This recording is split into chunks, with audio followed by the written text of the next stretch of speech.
सभी आंगनबाड़ी सेविका सहायिका मिनी बहनों का हमारे आज के वीडियो में बहुत बहुत स्वागत है। तो बहनों, खबर बड़ी निकल कर आ रही है कि रिटायरमेंट के बाद बहनों को खाली हाथ लौटा दिया जाता है, जिससे बहनें भावुक होकर देखिए उनके आंसू नहीं थम रहे हैं। ये हमारे यहाँ बहन कम से कम 9 बहनें रिटायर हुई हैं। तो अभी हम आपको उसको फाइल फोटो दिखाते हैं। बहनों के आंसू थम नहीं रहे थे। अधिकारीगण गाल पर हाथ रखकर केवल बैठकर देख ही रहे थे, क्योंकि कुछ किया नहीं जा सकता इनके लिए। और जिस पर हमारी यूपी के मऊ जिले की आंगनबाड़ी कार्यकर्ताओं ने इसके उपरांत धरना भी दिया है। ये देखिए जो आगे बैठी हैं बहनें, ये हमारे यहाँ की रिटायरमेंट बहनें हैं। 2, 4, 6, 8, 10, 11 बहनें हैं। 9 बहनें नहीं, 10 बहनें हैं। और जो ये पीछे हैं ये नौ नियुक्त बहनें हैं। जो येलो कलर दिख रहा है, तो ये बहनों का उस दिन स्वागत हुआ था और इन बहनों का विदाई समारोह का आयोजन हुआ था। क्योंकि बहनों को इस टाइम कहा गया था कि आप लोग थोड़ा गम के साथ नहीं, थोड़ा स्माइल के साथ अच्छी यादें लेकर जाएं। इसलिए बहनों की ऐसी तस्वीरें आपको दिख रही है। लेकिन इसके बाद बहनें बहुत रोई थी। 50 वर्षों में मात्र 6000 तक की यात्रा पूरी की आंगनबाड़ी ने। किसने कहा? यूपी के भदोही, उन्नाव और गाजीपुर जिले की बहनें यहाँ इकट्ठा हुई और उन्होंने धरना प्रदर्शन भी किया, जिसमें हमारी जिलाध्यक्ष कंचन राय जी ने इसकी अगुवाई की। मजदूर दिवस पर पालिका कम्युनिटी हॉल में कार्यकर्ताओं ने भरी हुंकार जुलूस निकालकर कलेक्ट्रेट में किया प्रदर्शन, सौंपा ज्ञापन। सेवानिवृत्ति के पश्चात खाली हाथ लौटना पड़ता है घर। यूपी के मऊ जिले में आज अपने 50 वर्षों की यात्रा पूरी करने के बाद भी आंगनबाड़ी कार्यकर्ताओं ने मात्र 6000 वेतन पा रही स्थापना के बाद से चाहे जो भी सरकारें आई, हमें केवल नए ख्वाब दिखाकर चली गई। बातें गुरुवार को मजदूर दिवस पर शहर के पालिका कम्युनिटी हॉल सभागार में आयोजित गोष्ठी के दौरान जिलाध्यक्ष कंचन राय ने कही। बताया कि कार्यक्रम का शुभारंभ जम्मू कश्मीर के पहलगांव में हुए आतंकी हमले में मारे गए पर्यटकों को श्रद्धांजलि अर्पित करने के साथ किया गया। कहा कि यह खेद का विषय है कि आज आंगनबाड़ी की स्थापना को 50 वर्ष पूर्ण हो गए हैं। केंद्र व प्रदेश सरकार दोनों द्वारा दिए गए प्रयास के बाद भी हमें मात्र 6000 ही वेतन दिया जा रहा है। वेतन नहीं मान दिए। कहा कि अन्य विभागों में सेवानिवृत्ति के पश्चात जीवन यापन के लिए एक मुश्त रुपए के साथ ही पेंशन दिया जाता है, लेकिन हमें अपना पूरा जीवन खपा देने के बाद भी खाली हाथ घर लौटना पड़ता है। इसके उपरांत सैकड़ों की संख्या में कार्यकर्ताओं ने हाथों में तख्तियां व बैनर लेकर जुलूस निकालकर कलेक्ट्रेट पहुंची। यहां अपनी मांगों के समर्थन में नारेबाजी की व नगर मजिस्ट्रेट ब्रजेश कुमार को ज्ञापन सौंपा। वरिष्ठ उपाध्यक्ष पूनम सिंह ने कहा कि सरकार द्वारा की जा रही एजुकेटर भर्ती पर तत्काल प्रभाव से रोक लगाया जाए। इसमें कौशल्या चौधरी, तिलेश्वरी देवी, संध्या सिंह, सुनीता मिश्रा, हेमा देवी, संगीता सिंह, प्रेमा सिंह, रीना यादव, पानवती, रंजना सिंह, मंजू यादव, ममता राय, विजय लक्ष्मी आदि बहनें इस कार्यक्रम में शामिल थी।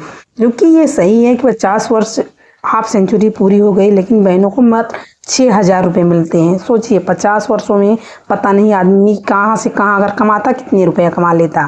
तो नेक्स्ट चलते हैं अगले।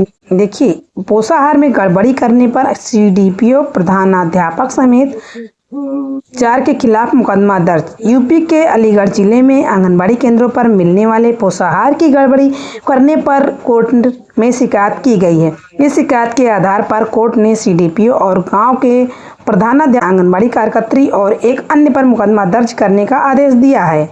जिले में अतरौली ब्लॉक के गांव आलमपुर निवासी बाबू सिंह पुत्र लाखन सिंह ने कोर्ट में गांव के आंगनबाड़ी केंद्र पर बच्चों को मिलने वाले पोषाहार में वितरण में गड़बड़ी की शिकायत की थी।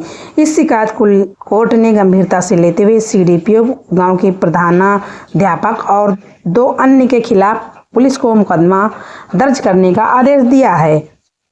शिकायतकर्ता बाबू सिंह का कहना है कि आंगनबाड़ी केंद्रों पर बच्चों के राशन वितरण में बड़े स्तर पर गड़बड़ी की जा रही। फर्जी कागजों के आधार पर पोषाहार का फर्जी वितरण किया जा रहा है।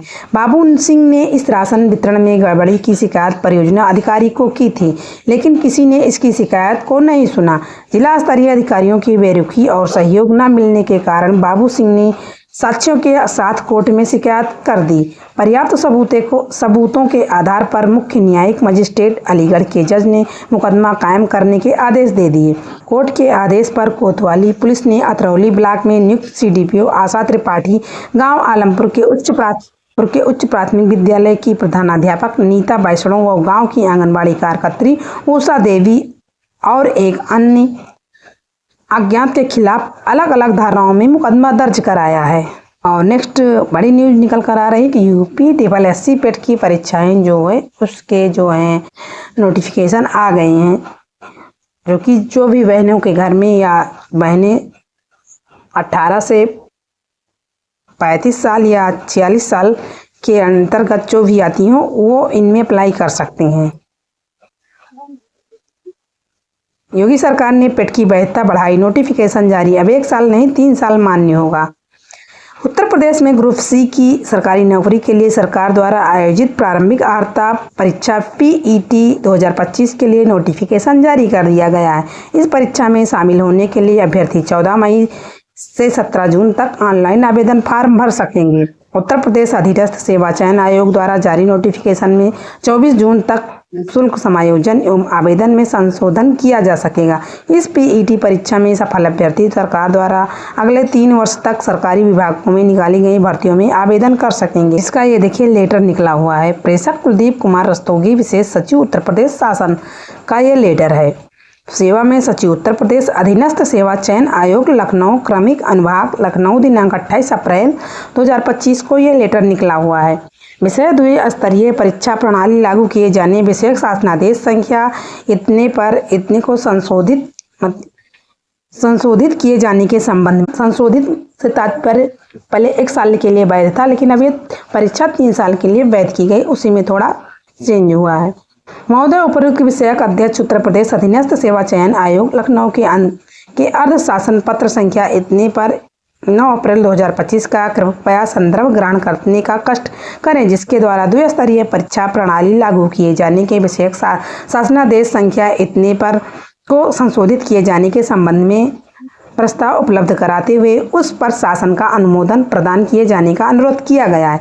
इस संबंध में मुझे यह कहने का निर्देश हुआ है कि उक्त प्रस्ताव का सम्यक विचारोपरांत शासनादेश संख्या इतने पर दिनांक 20/11/2020 में दी गई व्यवस्था में आंशिक रूप से संशोधित करते हुए प्रारंभिक अर्हता परीक्षा का आयोजन वार्षिक रूप से किए जाने, परीक्षा में प्राप्त अंक अगले 3 वर्ष के लिए प्रभावी होने तथा किसी विज्ञापन के आयोजन के समय 1 से अधिक प्रारंभिक अर्हता परीक्षा के स्कोर वैध होने की दशा में धारित वैध सार्वजनिक नॉर्मलाइज अंक के आधार पर आवेदन करने की सुविधा उपलब्ध कराए जाने एवं उनकी शॉर्ट लिस्टिंग उनके आधारित प्रारंभिक अर्हता परीक्षा में प्राप्त वैध सर्वाधिक नॉर्मलाइज अंकों के आधार पर किए जाने पर अनुमोदन प्रदान किया जाता है। कृपया तदनुसार आवश्यक कार्रवाई सुनिश्चित कराने का कष्ट करें। ये देखिए विशेष सचिव का ये सिग्नेचर है। तो बहनों, आज की न्यूज बस यहीं तक। नेक्स्ट मिलेंगे अगले वीडियो में। वीडियो देखने के लिए आप लोगों का धन्यवाद। Thank you. नमस्ते।